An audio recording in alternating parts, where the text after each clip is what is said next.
There are 3 mistakes that 95% of pickleball players make, but the good news is they are super easy to fix. So easy that we're gonna show our friend Carol how to fix them so that she can reach the top 5% after this one video. So let's do this. That was the best drill I think I've ever had. It's totally a game changer. Before we get started, I want to give a big shout out to Wailea Tennis Club in Hawaii for allowing us to film this video. If you ever find yourself in Maui, this is the absolute best place to find a game. I want you to go to the very back and work your way in, okay? And we're just gonna see how you move coming forward. I'll feed you a really soft ball and I just wanna watch you come in, okay? Just work your way in.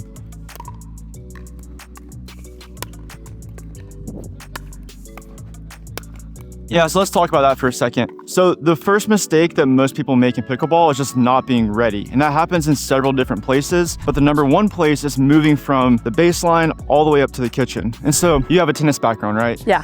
You learned about split stepping in tennis? Yeah. So I see you did it pretty well here. Very often you're taking a step and then getting your feet wide and then starting to get low. And that's really good. But one thing you need to be doing is doing that a little bit earlier. So there's several times where I'm about to hit the ball, I'm making contact and your feet are still moving sideways. And so whenever you start your split step, as I'm making contact with the ball, you're split stepping a little too late. Okay. So right before you see me make contact, that's when we split step, because split stepping takes a little bit of time. I think you understand the split step. For people that don't, all you're doing is just taking one step and then putting your other foot out wide and getting in a wide stance and getting low. And you're doing that really well, right? So just make sure that... Late. Yeah, a little late. Okay. So before he makes contact, go ahead and make sure you're completely set. Let's try that. Let's do a few. There it is. Nice. First one's much better. Nice. One thing to add into your split step is this. So the reason that we split step is so that we're able to move in any direction that we want to move. But to move in either direction, you have to start to lower down and then take a step. Nobody ever stands straight up and then moves like this. You always lower before you move. So in your split step, once you get your feet out wide, right before he makes contact, start to lower down into a sort of squat. That way you can move either direction whenever you need to. Okay. Yep, a little earlier there. Nice. Sweet, I love that. One of the mistakes we'll fix later is paddle positioning up here at the kitchen, but getting all the way up there looked really, really good. Much more controlled, I love that. Nice. Here we go. Oh my gosh, that's so good. Yeah, that's amazing. Sometimes it probably feels like you're giving up time because you're doing it so early, but I want you to know that that's a good thing. So the best thing you can possibly do is just be ready, right? And the mistake is that people try to get as much space as they possibly can, and then as a result, they're not ready. But if you're split stepped a little early and you're just watching him hit the ball, that's a really good thing. You want to be doing that. Okay. Yeah, so that looks really good. Let's do one more of those. I think we can move on.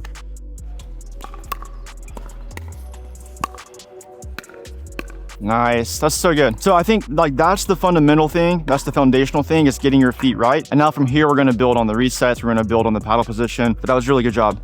Great student. Thanks. Okay, so your split stepping just went from okay to really good, but the only part that's still missing there is making sure your paddle is in the perfect position on top of being on the right position on the court. Okay. So the easiest rule of thumb to follow here is called the seesaw effect. So we know a seesaw, it goes up and down, right? So the same principle applies on the pickleball court. When you're down here, we want your paddle as low as possible because the odds are that a drive is going to come all the way down to your feet, and you also have time to raise your paddle up if for some reason you need to block. So we start low, and as we work our way up towards the kitchen line, just like you were there, we're gonna slowly raise our ready position higher until finally we get all the way to the kitchen line where it's just about chest high. Because now the net is here, and it's very difficult for them to hit a shot that's gonna roll all the way to our feet. It's the 90% rule that you're gonna be volleying or blocking or resetting when you're at the kitchen. But do you see that kind of movement? So we go here, and we bring it all the way back as we approach down.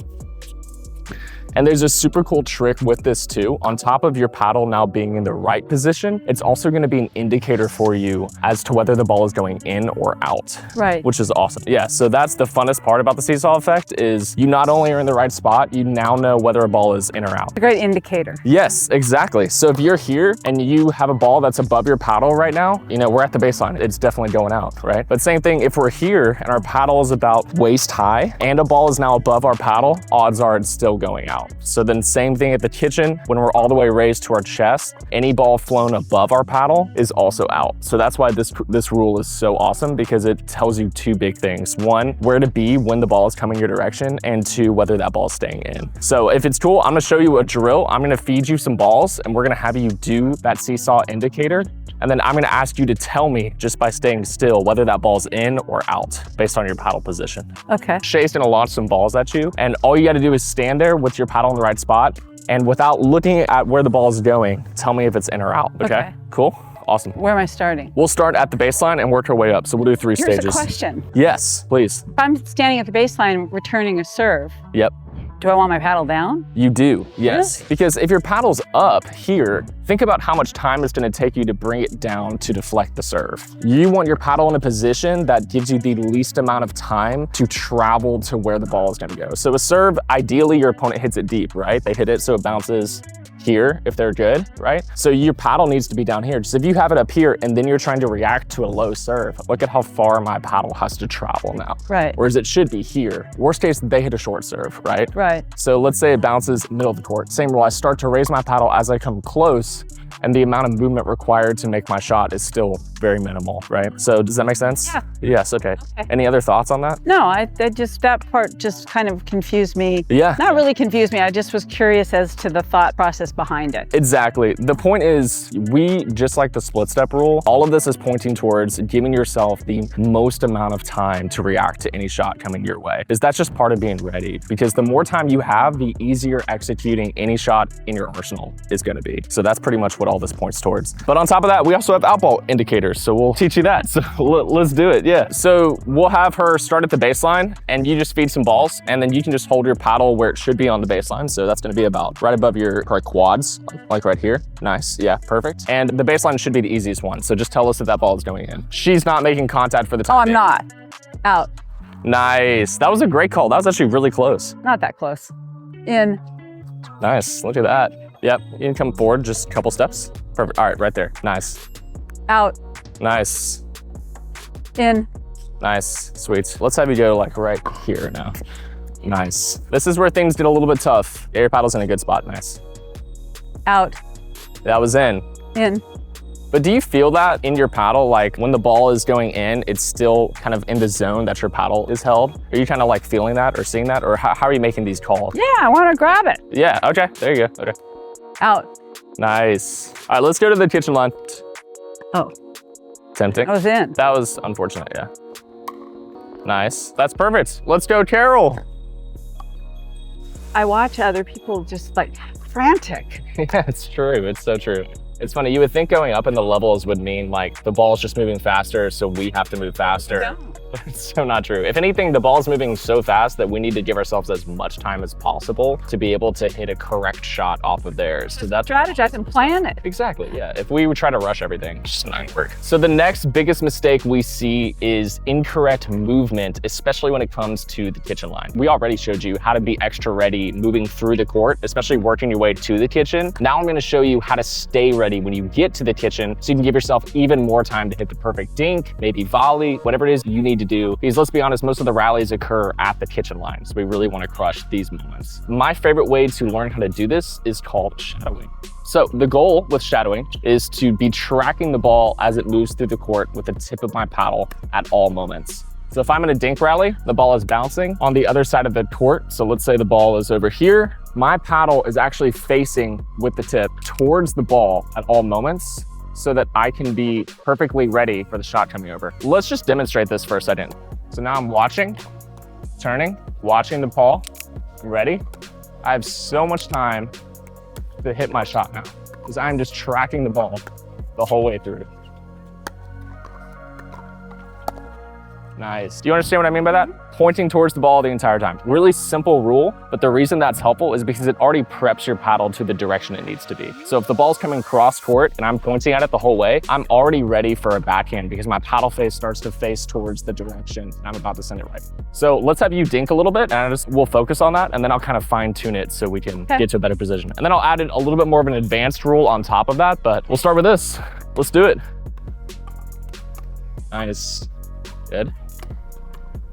Good, I like how you're going back to ready position. So I noticed there we're applying two things. You're running out a bit of time because I think the movement is tough. I do see you kind of like missing that shuffling movement. Okay. So let's still stay low throughout that entire process. But on top of that, when you go to ready position, don't just hold it in your spot. Make sure you're aimed at the direction that the ball's about to come towards you. So if you hit it out wide, for instance, and the ball's over there, so Shay has the ball out there. Yeah, I want, instead of it being here for you, I want you more pointed this direction. Okay, ready for it. Here we go. Yeah, there you go. Yeah, show it. There you go. That's so good. Yeah. Okay, so once we got that down, it looks like you're getting that pretty fast. The next, a little bit more advanced trick to this, instead of just pointing the paddle tip at the direction of the ball, I also want you biased towards your backhand. So by bias, I mean just turning your wrist a bit. The reason we do this is because we need to be ready to defend our chest at any moment because the ball could be sped up. Right. So by slightly biasing towards our backhand, it just allows us to block a lot faster because in general, we're gonna be blocking with our backhand. You wanna try to cover your body with your backhand and see how much easier that feels? Oh yeah. Yeah, you see that? I block a lot. Yeah, with backhand. The only risk we run is we don't want to chicken wing, so we don't want to bias so hard that we're doing this movement. Right. That does have to be a full switch to the forehand. Other than that, we really want to be blocking every other 80% with that backhand. So Okay. here we go. So for this, I want you to apply the exact same principle, but instead of just pointing straight at it, yep, you got it. Slightly Nice. shape. That's here. And then we'll start to show you how to hit those blocks on top of that. And Shay's got a great tip for you. Okay. All right, we ready? Yeah, there you go. Let's start with that. I like that better. Perfect. Look at that. That was a great block out of nowhere. Yep. It's just a little bit. Here we go. Good. Nice. I like how you had time there and you still switched to forehand instead of trying to do the chicken wing. Much better. I'm really confident that this next thing is going to completely change your game. And I bet you've probably never seen this before, okay? Okay. So what I'm gonna do is have you stand there. I want you to get in the good ready position. I'm gonna speed the ball up at you and I just want you to defend it, okay? You ready? I'm gonna speed it up at Okay. you. Here we go. One more time. I saw it on your video. Yeah, right. So this is the thing that 95% of people do is they prematurely move. The other day we were playing, you and I had a ball right here and I had so many options. And so you tried to guess where I was gonna hit that ball and you just never can. You might get it once, 1 out of every 10 times. But that movement you just did, this, if I know that you're doing that, then whenever I'm speeding up at you, I'm gonna always aim to your right shoulder because if you go here and I aim here, you're just never gonna get that ball. So the trick here is you don't respond to what you think might come at you. So if I'm faking a speed up and I never hit the speed up, you should be completely still. But the second I make contact, then you can move really fast in either direction. Okay, so let's just try a couple here. I just want you to Just stand waiting back a for bit. contact. Yeah, it's the difference between like being scared about what's going to come because you think I'm going to speed the ball up at you. So you're like, oh, I got to defend everything. But then I hit a really light ball to your forehand and you miss it now because you guessed the wrong way. It doesn't seem like there's enough time in 14 feet. One more thing that just to add here is that the reason that you feel like you don't have a lot of time is because mentally you're already prepared for the wrong shot. But if your mind's completely blank here and you're just watching the ball, then sometimes you're going to enter that state where it doesn't matter where they hit it, you get it back. I know you've probably had that moment where you're on the court and people are hitting balls at you and you can just get it back no matter what. Like that's what we're trying to tap into here, where you're just completely free of guessing. You're just straight up, right? I go to hit a ball at you.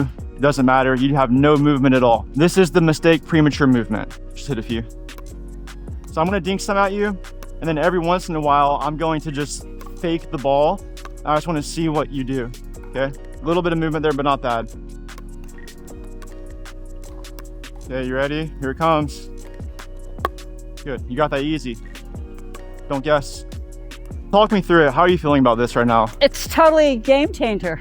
You really do feel this though? Yeah. Nice. Totally. It's totally a game changer, but it's also forcing me to be really focused. I know that sometimes I get distracted by other things, and on those days, my game suffers. Yeah. This is forcing me to stay focused right now in the moment. Yeah. Next time you're warming up with somebody, just try that. Just fake a ball at them and just watch how big they move. Everybody has like a little tweak they do, and they just do it unconsciously. But because they do that, you can take advantage of it by going the opposite direction, and everybody has it. Let's try just a couple more of these.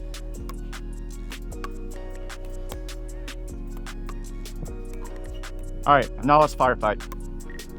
Here you go. Oh yeah, she's ready. Yes, good job. Good job. That's solid. Yeah.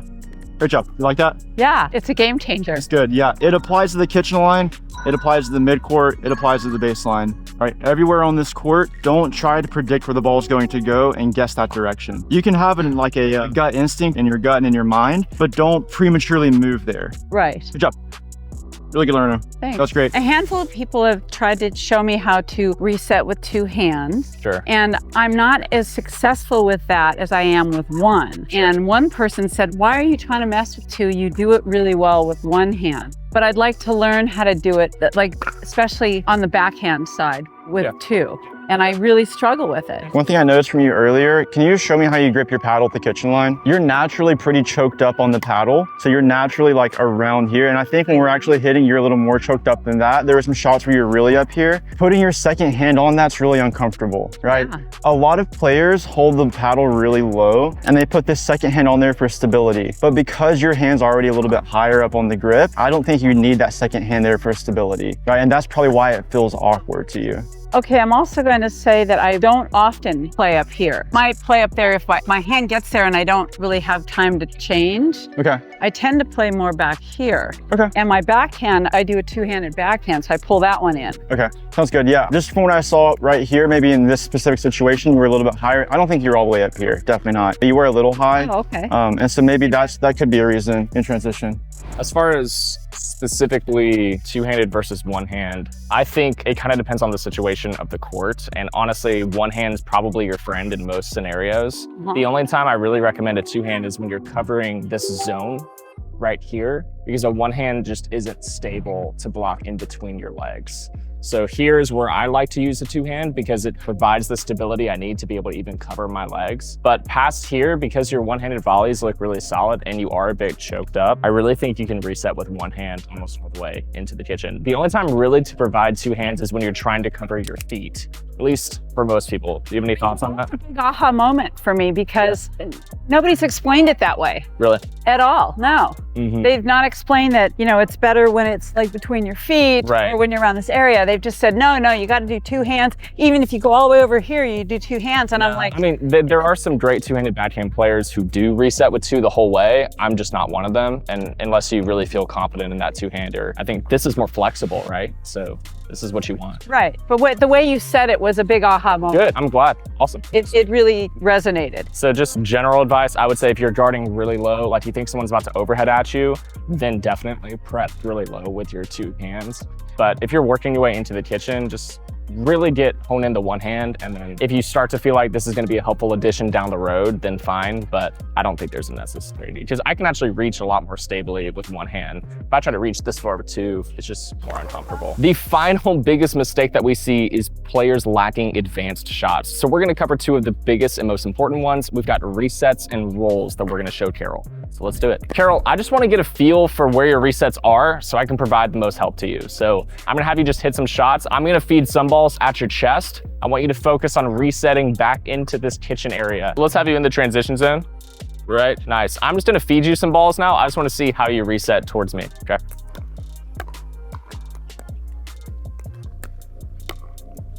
Sometimes I have trouble absorbing it this way. Sure, okay. Stay in that ready position for me. And instead of prepping too early, make sure you wait till I hit the ball and then prep and block. It's just like a volley. Here we go. Nice, here we go. It's all right. Like guessing prematurely, you're always shading your backhand. Yep. Okay. So because of that, it's coming to your forehand and you can't get there in time. Yep. Stay still, don't guess. Just, okay. Treat this just like you're at the kitchen line. You just have even more time now. Here we go. Nice, I like that a lot better. Here we go. Carol, you've got that. There's no lack of control there. I'm loving that. Come on. I'm not worried at all about your stability on that backhand. Honestly, the biggest thing that I saw, the reason you sometimes were really feeling awkward is 1, you didn't get your body out of the way. So you're resetting like this or like this. Right. So just because we're ready doesn't mean we stay still after the ball comes toward us. We need to move and adjust so we can get that reach. This is a much more stable shot. than this. It's also just less awkward. Right. But on top of that, I also just want you not cheating, just like we were and Shay showed you. Exactly. It's the exact same thing. If you prep super hard toward your batting, It worked. it was beautiful. Yeah. So it's the exact same scenario. If you prep here and then I give you a forehand, look at all this motion you got to do and then hit a forehand. It seems like your gut choice when you're doing big swings is to just finish big and smack the ball. And that's not what I want you to do. I want you to stay stable, hit those resets, really gentle half swing volleys. So let's just do a couple more of those. I think that's going to be beneficial. I feel like she's got that. Here we go. I just really want you to nail this feeling. So let's do it. And then we'll apply it moving forward through the kitchen. Ready? Good. Great. Let's avoid the chicken wing when possible. It is good to bias your backhand, but when you see it going forehand, we go forehand. We do. Great. All right, let's have you go to the baseline. All right, same thing. I want you to start with a drop. Just come through, take your time. Let's focus on those resets and not prepping too early, okay? Here we go. Okay. Less punch. I'd like to see that swing, just a soft volley, okay? Here we go.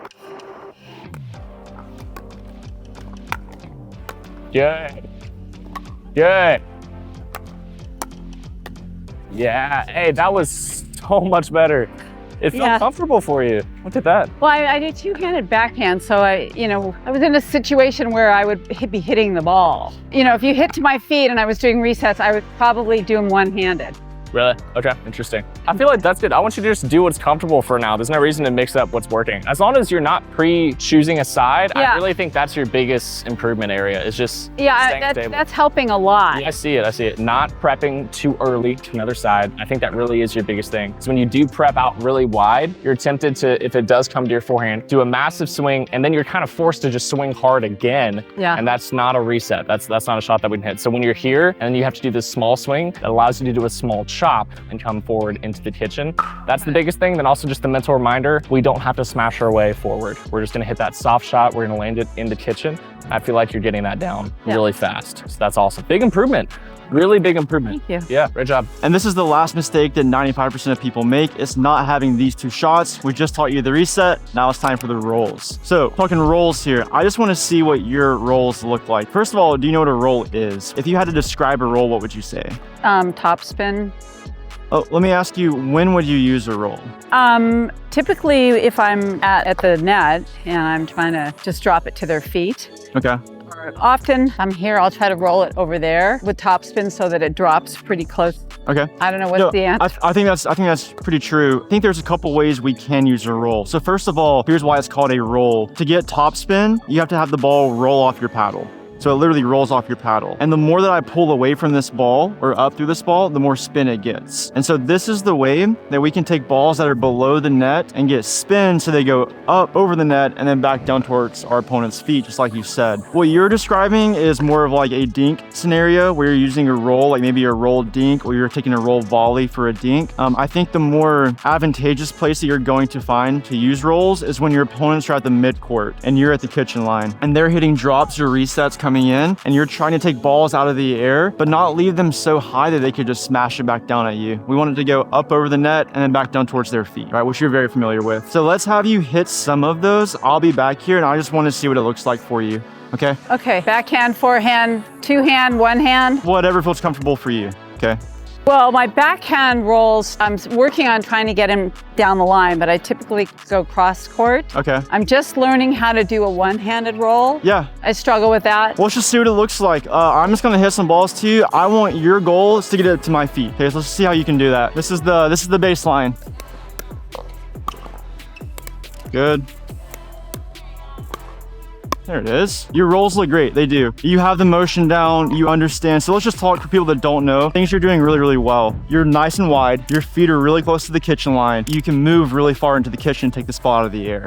Your motion's good. So you're going low to high. That's how we generate the top spin. Going low to high because you hit the back side of the ball and it brushes over your paddle. You're doing that really well. Follow through is just a little big. So you're finishing sometimes up high, like really, really high, or you're finishing a little wide sometimes. Really just hone that in then look to get things more straight in front of you and just a small motion. So one thing that's going to hinder you a little bit is how you're holding the paddle. You're pretty high up on it. Where do I want to hold? For the optimal roll, you would be low on the grip. And the reason why is because we're going to use our wrist a little bit to get some paddle head speed. And the further down you are on the grip, the further you can reach in the kitchen. So here's where my paddle is. If I grip up, I lose a little bit of reach, right? So a little lower is great, but if it's not comfortable, don't worry about it. You're looking good right now anyways. One thing I will say is naturally your paddle is really pointing sideways. I think you're going to get way more spin, yeah, just by dipping that tip down a bit. And you're going to have an easier time doing that if your hand's a little bit lower. So if you try to go like this and dip down, look how much my arm has to bend, but here it's not quite as extreme, okay? And I don't have to get it all the way down here. I think it looks pretty good. Let's do a few. Okay. I was poking at it because it just feels so awkward. So if I were to teach anybody the roll, the first thing I would do is this. Come up here to the net, and we're using a different grip. Yeah, exactly. So instead of this wiper motion, I want you to start completely straight wrist and just go straight up the net. Okay, wrist doesn't move at all. This is the first step. Yeah, that looks good. So if we had a ball here, check this out, ball right here, push it, and then just roll it over the net like that, exactly. So that you can get that top spin without flicking your wrist. This is a little more of an advanced thing, but most people when they're hitting rolls, you should be hitting it on this kind of corner of your paddle. Essentially what I'm doing is I'm pointing my paddle straight down, but because this is really awkward for my wrist, I can turn my wrist a little bit and this is still essentially pointing straight down. Right, this part of the paddle. Right. So that's where you're making contact. You don't need a lot of wrist for now. We'll add some in later though. Straight up and down, kind of locked wrist. Yeah, that's great. Good, a little bit lower with your legs. One thing that's gonna help you, I want you to be aware of your offhand. So your left hand right now is hanging out by your side. If you can be aware of it, you can give yourself a little more reach and stability. So whenever I put my paddle in front of me, I tend to go forward. If I put my left arm behind me, I now counterbalance that. So when you're hitting these shots, putting your left hand behind you, you see the pros, they all push their elbow back. It's the same thing. They're just giving themselves a counterbalance. Yeah, just right here, ball's coming at me, back, and then right here. Okay. This gives you a little bit more stability. Let me see that motion without the ball, just right here. Okay, slight bend in the elbow, just a little under your left elbow. Yeah, that looks professional. Yep. Let's see what your forehand's like. Try some forehand. That looks good. I like the little movement there. Yeah, so if I just gave you some feedback here, I think that the things you're doing well is you're making really good contact and you're finishing sort of in the right direction. You just have some wasted movement when it comes to your follow through. So sometimes you're finishing really high or really across your body, and all you need to do is just make contact here and finish here. It's just a little...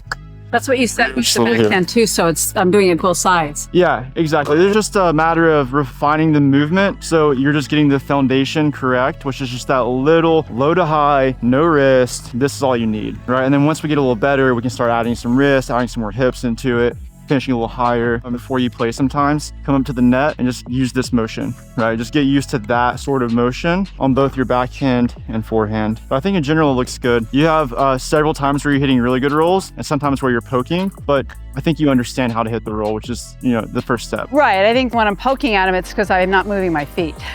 Could be, yeah. I'm not moving. Absolutely. Also, in terms of follow through, since you have that tennis background, a lot of it is breaking that tennis foundation, because in tennis, we're just taught over and over again, follow through. Just you have so much time to follow through in tennis. But a roll is actually a unique shot to pickleball. That's something I had to learn too. It's not a one-handed backhand. It's not a forehand. It is just a short volley that is rolling the ball over the net. And that's what took me the longest to figure it out, is because it's just not a tennis swing. So kind of like breaking that mindset, I think is going to help you think less about the follow through and more about, I just need to flick this ball over the net. And that's kind of the goal. Does that make sense a little bit? Yeah. Would you hit me a couple of to my backhand? Yeah. I might need some guidance on this. I tend to have a hard time getting them down the line. She's sick. Great. That was really good. See,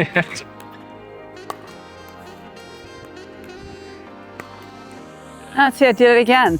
Yeah. Carol, think same shoulder. Set up the cross body. Let's go Up.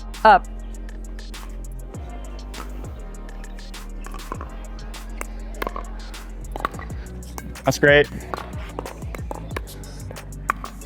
Good. Dude, that's so good. It's just nice and controlled. Good job. Thanks for the help with that. That's amazing. And those were the top 3 mistakes 95% of pickleball players make. Carol just knocked them out. She was an entire champ. What did you learn the most? Shading, Shading. tracking, And shading, and I think the most valuable to you was waiting until there's contact from my opponent. Yes. Waiting. You've got more time than you think. 100%, so much more time. That's actually, I think, your biggest takeaway. It looked way better. That was by far the big takeaway. Yeah, so subscribe and maybe watch this video. This is a good video, Carol. Everyone's gonna love it. Nice.